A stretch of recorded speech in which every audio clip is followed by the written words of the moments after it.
Remember, we also got a court order on preservation. So they are an obligation whether their license is, I mean not license, sorry, their registration certificate is cancelled to preserve.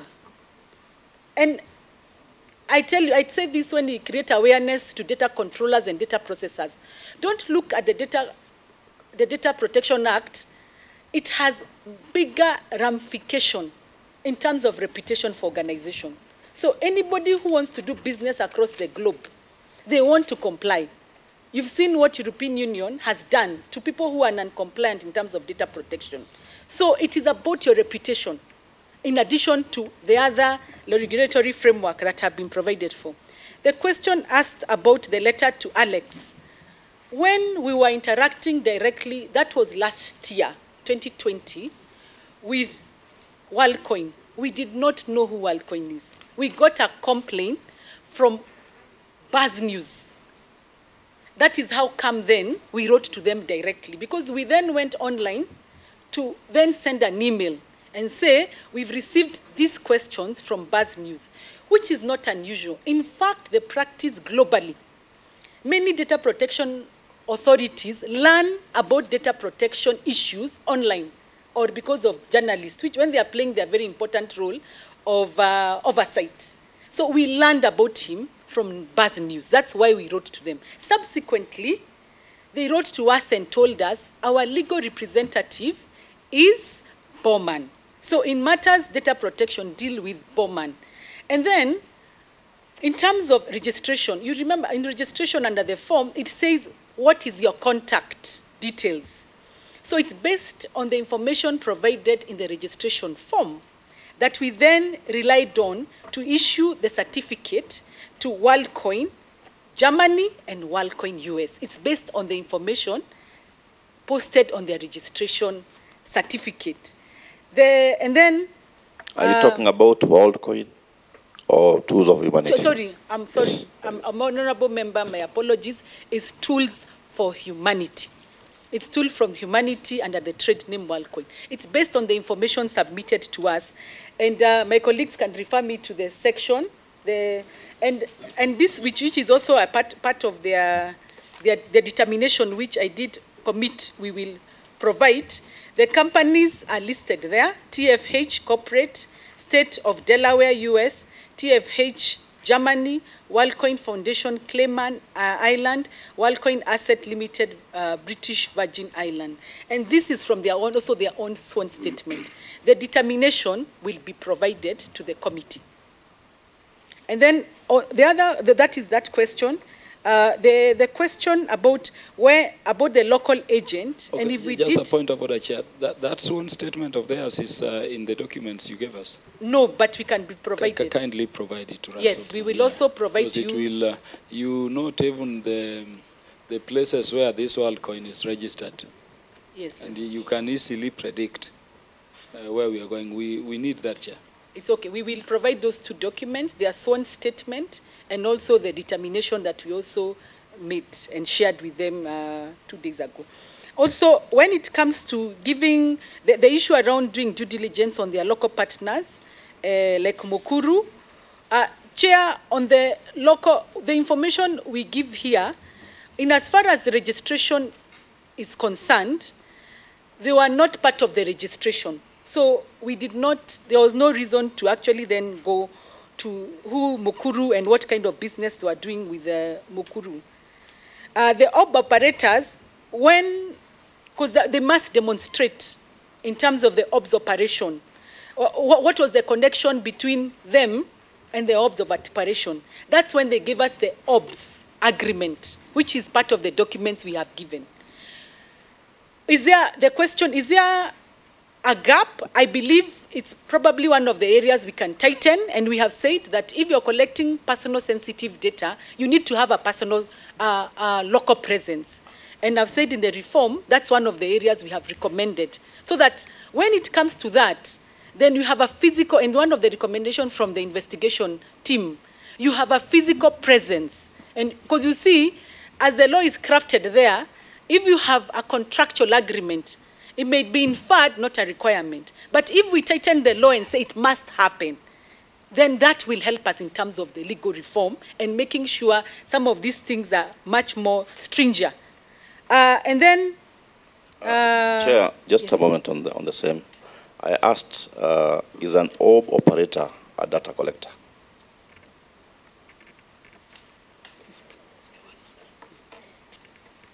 You see, there are data processor, not because what the Act describes is the data controller is the person who collects data and makes determination on what the data will be used for. The data processor is the person who takes instruction on... Commissioner, I Yes. think Yes.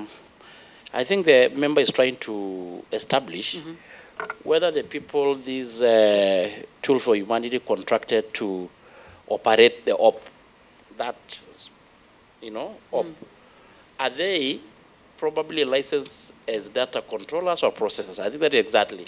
Or they're just actually laymen and people on the streets who are actually just given to scan Kenyans. That is exactly what we are trying to establish. I think they are not data processors according to our records. They are not. According to our records, we'd never registered them as data processors. However, I must put a rider. There's an exemption in the Data Protection Act which limits the gap. And that's why we are saying, can we make sure it's part of the things we attach?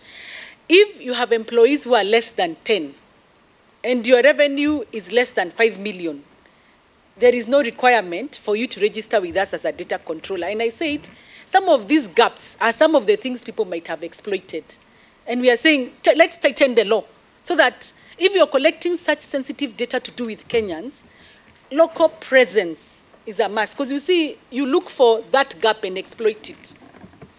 But under us, they were never registered as data processors. But you see, there's a section of the law that says, if you have below 5 million and below 5 employees. So let's tighten that to make sure that that does not happen in future. The other question that was asked, yes, by Honorable Caroline about cancellation of TFH, I think I had explained the cancellation. The cancellation under the law is, if you remember, we've mentioned 3 reasons why we cancelled. One is failure to seize. We told them to seize on this date, they did not seize. That's one. 2, you remember I talked about the section on data protection impact assessment.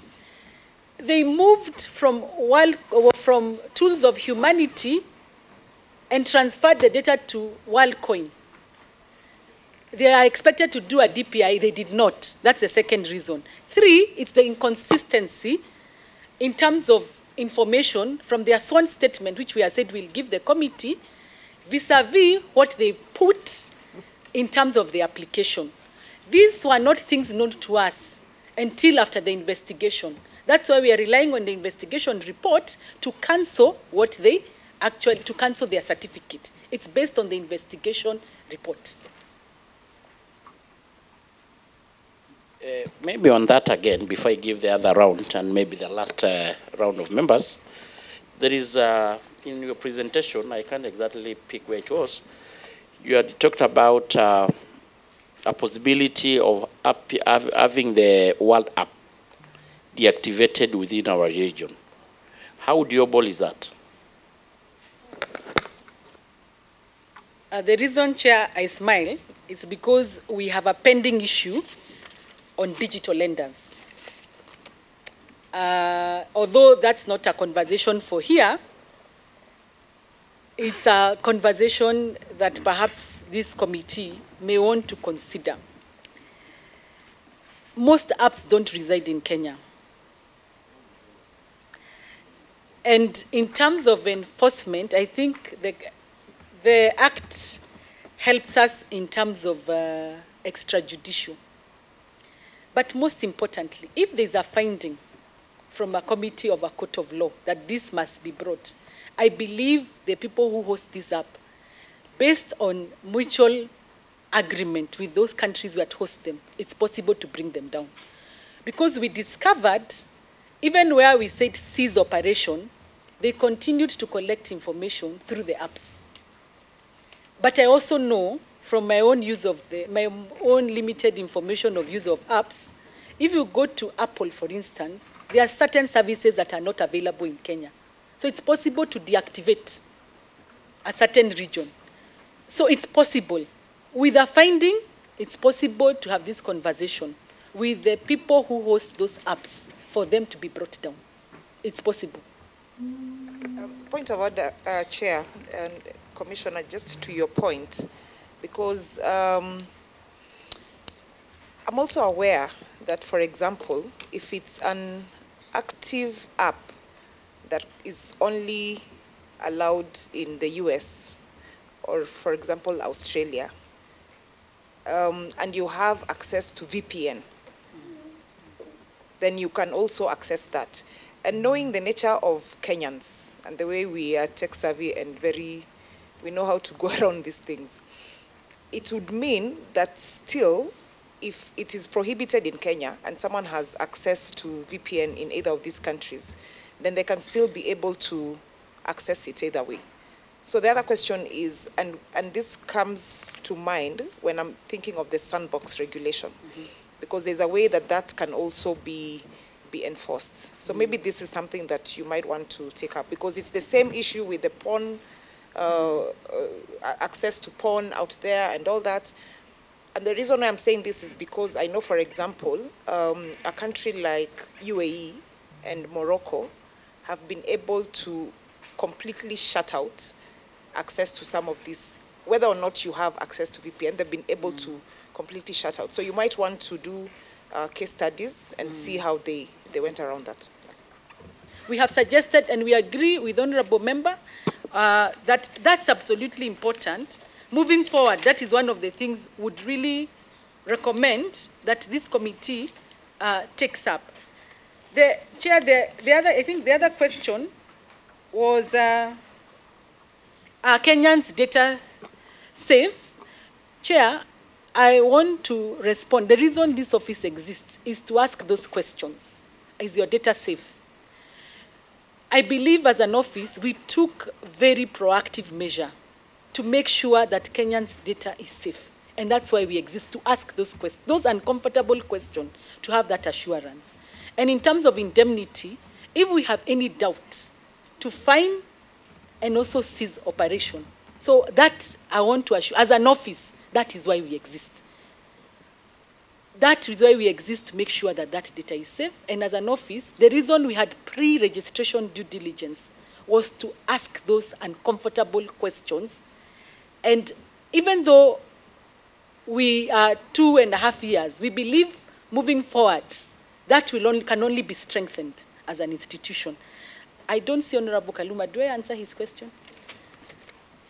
Chair, on the question that have been posed to me by Honorable Kaluma, I wish to respond as follows. Section 4 of the Data Protection Act. Section 4 of the Data Protection Act is very explicit on this issue of registration. It says, and specifically to not establish or ordinarily resident in Kenya, but processes personal data of data subject located in Kenya. It's very explicit on this particular issue. I also want to clarify, Chair, with your permission, the issue of us issuing a registration certificate is not a license. I like to draw parallels with the KRA PIN. We all have a KRA PIN, but it doesn't mean we are tax compliant. It's just a registration by KRA to know you're a Kenyan and you have a PIN certificate. Matters compliance, KRA, you are supposed to have a self-declaration. So our office is not, the fact that you're registered with us, it's your responsibility to seek audience with your core business. I think that is important to clarify.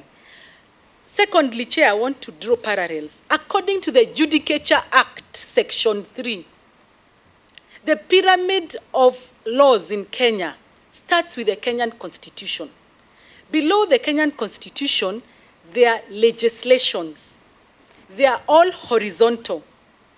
There is nowhere it says this legislation is greater than this other one. And that's why we are saying, Chair, with humility, it's a gap.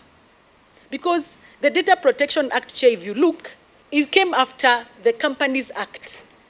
And Honorable Chair guided the Data Protection Act under what we call the miscellaneous provision.